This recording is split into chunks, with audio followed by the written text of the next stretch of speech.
لله رب العالمين والصلاة والسلام على سید المرسلین وعلى آلہ وصحبہ اجمعین، اما بعد۔ معزز سامعین، سیرت کا ہمارا سلسلہ چل رہا تھا اور حبشے کی ہجرت کا تذکرہ ہو چکا تھا۔ حبشے میں جب کفار نے مسلمانوں کو کچھ اطمینان کی سانس لیتے دیکھا تو مکے کے مسلمانوں پر پھر مظالم شروع کر دیے۔ دشمنوں نے حضور اکرم صلی اللہ علیہ وسلم کے خاندان بنو ہاشم کے ساتھ بائیکاٹ کا فیصلہ کیا جب تک کہ وہ حضور اکرم صلی اللہ علیہ وسلم کو قتل کے لیے حوالہ نہ کر دیں، اور اس معاہدے کو لکھ کر کعبۃ اللہ میں لٹکایا۔ یہ مدت آپ کے خاندان والوں پر بڑی سخت گزری، یہاں تک کہ بچے بلک کر رونے لگے، درختوں کے پتے کھائے جانے لگے۔ یہ سب دیکھ کر دشمن خوش ہوتے۔ پھر کچھ خیر خواہوں نے اس معاہدے کی مخالفت کی، اور حضور اکرم صلی اللہ علیہ وسلم نے بھی بتایا کہ معاہدے کو دیمک کھا چکی ہے، اور حضور اکرم صلی اللہ علیہ وسلم کے قول کے مطابق وہ دیکھ کر حیران ہو گئے کہ صرف اللہ کا نام باقی تھا، باقی سب حروف دیمک کھا چکے تھے۔ اس کے بعد جب وہاں سے رہائی ہوئی تو حضور اکرم صلی اللہ علیہ وسلم کو خبر نہیں تھی کہ اس کے بعد پھر اس سے زیادہ مشکل حالات کا سامنا ہوگا۔ سب سے پہلا صدمہ جو پیش آیا وہ ابو طالب کی وفات کا تھا۔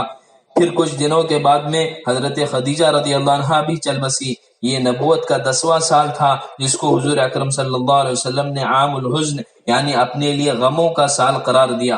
اس سے اللہ تعالیٰ کو بھی یہ پیغام دینا تھا کہ اللہ تعالیٰ اپنے نبی کے حفاظت کے لیے خود کافی ہیں۔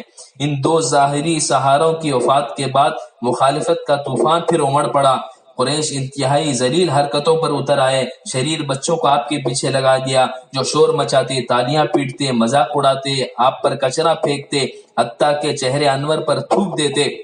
انہی دنوں حضور اکرم صلی اللہ علیہ وسلم جب ایک مرتبہ گھر میں داخل ہوئے تو آپ کی بیٹی آپ کی حالت دیکھ کر رونے لگی کہ آپ پر کچرا کیچڑ پھینکا گیا، چہرے انور پر تھوکا گیا ہے، تو وہ آپ کا سر دھوتی جاتی تھی اور روتی جاتی تھی۔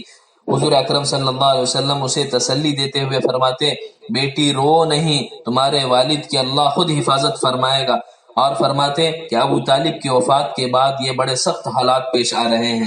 ان سخت حالات میں حضور اکرم صلی اللہ علیہ وسلم محنت کرتے جاتے اور سب تکالیف سہتے جاتے، اور صحابہ کرام کو بشارت سناتے جاتے کہ اللہ تعالیٰ یقیناً اپنے دین کو غالب کریں گے۔ ان حالات کے پیش نظر پھر حضور اکرم صلی اللہ علیہ وسلم نے آس پاس میں محنت کرنے کی سوچی، جس کی وجہ سے پھر حضور اکرم صلی اللہ علیہ وسلم نے طائف کے سفر کا ارادہ فرمایا۔ ان واقعات سے ہمیں سبق ملتا ہے کہ انجام کی پرواہ کیے بغیر اللہ کو راضی کرنے کے لیے عمل کرتے جانا مشقت کے بقدر ثواب اور قبولیت کے زیادہ قریب ہوتا ہے۔ یہی امت دعوت کے لیے پیغام ہے۔ اللہ ہمیں بھی اس راستے پر چل کر عمل کی توفیق نصیب فرمائے۔ آمین۔ وآخر دعوانا ان الحمد للہ رب العالمین۔